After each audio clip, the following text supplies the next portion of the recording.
Hello everyone, good morning.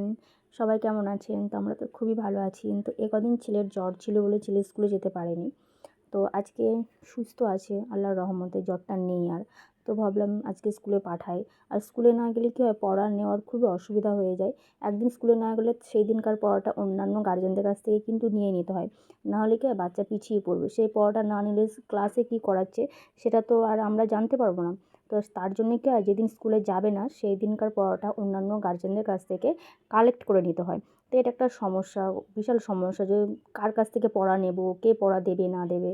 তো আমাদের খুবই ভালো ফ্রেন্ড আছে, তো ফ্রেন্ডদেরকে বললে তারা পড়া পাঠিয়ে দেয়। এটাতে নিয়ে কোনো অসুবিধা হয় না আমাদের পড়া দেওয়া নেওয়া নিয়ে। আর এই যে এখানে আমাদের পুচু সোনা এখানে কী করছে দেখতেই পাচ্ছেন, পুচু সোনা এখানে পটি করতে বসেছে। তো ও আমাদের পুচু আমাদের কাছেই থাকে।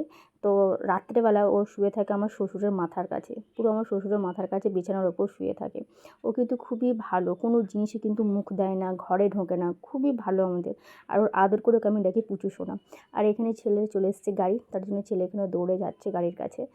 তো ওকে স্কুলে পাঠিয়ে দেওয়ার পর আমি যাবতীয় কাজগুলো করি, সংসারের কাজগুলো করি, যাবতীয় কাজ যতটুকু কাজ ওকে খাইয়ে দিয়ে পাঠিয়ে দেওয়ার পর বাদবাকি কাজগুলো সংসারে করে, কারণ ও থাকলে ওর পিছনে প্রচুর খাটতে হয়। ওর টিফিন রেডি করা, মানে সকালবেলা রীতিমতো যুদ্ধ চলে বাচ্চা নিয়ে।